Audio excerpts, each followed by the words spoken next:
To my YouTube channel. आज की कहानी है स्वर्ग और नर्क की कहानी। एक बुजुर्ग औरत मर गई। यमराज लेने आए। औरत ने यमराज से पूछा, आप मुझे कहाँ लेकर जा रहे हैं? स्वर्ग लेकर जा रहे हैं या नर्क? यमराज बोले, दोनों में से कहीं नहीं। तुमने इस जन्म में बहुत ही अच्छे कर्म किए हैं, इसीलिए मैं तुम्हें सीधे प्रभु के धाम ले जा रहा हूँ। बुजुर्ग औरत बहुत खुश हो गई और बोली, धन्यवाद, पर मेरी आपसे एक विनती है। मैंने यहाँ धरती पर स्वर्ग और नरक के बारे में बहुत कुछ सुना है, इसीलिए एक बार दोनों जगह को देखना चाहती हूँ। यमराज बोले, तुम्हारे अच्छे कर्म हैं, इसीलिए मैं तुम्हारी यह इच्छा पूरी करता हूँ। चलो हम स्वर्ग और नरक के रास्ते से होते हुए प्रभु के धाम चलेंगे। दोनों चल पड़े। सबसे पहले नरक आया। नरक में बुजुर्ग औरत ने जोर जोर से लोगों के रोने की आवाजें सुनी। वहां नरक से सभी लोग दुबले पतले और बीमार दिखाई दे रहे थे। औरत ने एक आदमी से पूछा, यहाँ आप सब लोगों की ऐसी हालत क्यों है? आदमी बोला, तो और कैसी हालत होगी? मरने के बाद जब से यहाँ आए हैं हमने एक दिन भी खाना नहीं खाया। भूख से हमारी आत्माएं तड़प रही हैं।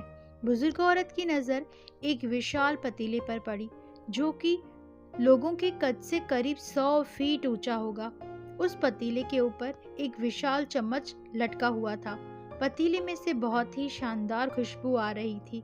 बुजुर्ग औरत ने उस आदमी से पूछा, इस पतीले में क्या है? आदमी मायूस होकर बोला, ये पतीला बहुत ही स्वादिष्ट खीर से हर समय भरा रहता है। बुजुर्ग औरत ने हैरानी से पूछा, इसमें खीर है? तो आप लोग पेट भर के ये खीर खाते क्यों नहीं? भूख से क्यों तड़प रहे हैं? आदमी रो रो कर बोलने लगा, कैसे खाएं?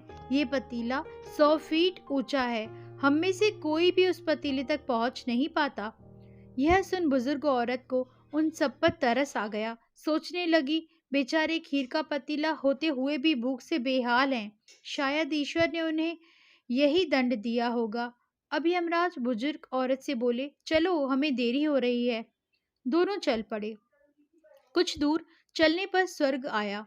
वहां पर बुजुर्ग और औरत को सबसे हंसने और खिलखिलाने की आवाजें आई। सब लोग खुश दिखाई दे रहे थे। उनको खुश देखकर बुजुर्ग औरत भी बहुत खुश हो गई।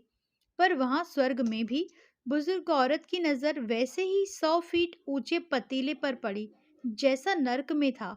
उसके ऊपर भी वैसा ही चम्मच रखा हुआ था। बुजुर्ग औरत ने वहां लोगों से पूछा, इस पतीले में क्या है? स्वर्ग के लोग बोले, इसमें बहुत ही स्वादिष्ट खीर है। बुजुर्ग औरत हैरान हो गई और उनसे बोली, पर यह पतीला तो 100 फीट ऊंचा है, आप लोग इस तक पहुंच ही नहीं पाते होंगे। इस हिसाब से तो आप लोगों को खाना मिलता ही नहीं होगा, आप लोग भूख से बेहाल होंगे। पर मुझे तो आप सब बहुत खुश लग रहे हैं, ऐसा कैसे? इनमें से एक व्यक्ति बोला, हम सब लोग तो इस पतीले में से पेट भरकर खीर खाते हैं।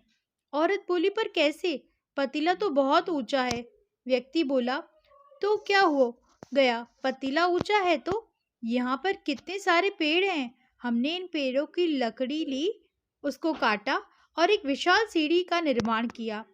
उस लकड़ी की सीढ़ी पर के सहारे हम पतीले तक पहुंच पाते हैं और सब मिलकर खीर का आनंद लेते हैं। बुजुर्ग औरत यमराज की तरफ देखने लगी। यमराज मुस्कुराए और बोले, ईश्वर ने स्वर्ग और नर्क मनुष्य का हाथ में सौंप रखा है। चाहें तो अपने लिए नर्क बना ले, चाहें तो अपने लिए एक स्वर्ग। ईश्वर ने सबको एक समान हालातों में डाला है, इसीलिए उनके सभी बच्चे समान हैं। वह किसी से भेदभाव नहीं करते। वहाँ नर्क में भी पेड़ पौधे सब हैं, पर वह लोग खुद ही आलसी हैं। उन्हें खीर हाथ में ही चाहिए। वह कोई कर्म चाहते, कोई मेहनत नहीं करना चाहते, इसीलिए भूख से बेहाल हैं। क्योंकि यही तो ईश्वर की बनाई इस दुनिया का नियम है। जो कर्म करेगा, मेहनत करेगा, उसी को मीठा फल खाने को मिलेगा। स्वर्ग के सपने छोड़ दो, नरक का डर छोड़ दो। बस आपकी जगह से किसी का दिल न दुखे, इतना सोचो और बाकी सब कुदरत पे छोड़ दो। आपको यह कहानी कैसी लगी? कमेंट करके ज़रूर बताइएगा। मेरी और भी कहानियाँ सुनने के लिए मेरे चैनल को सब्सक्राइब करना बिल्कुल ना भूलें।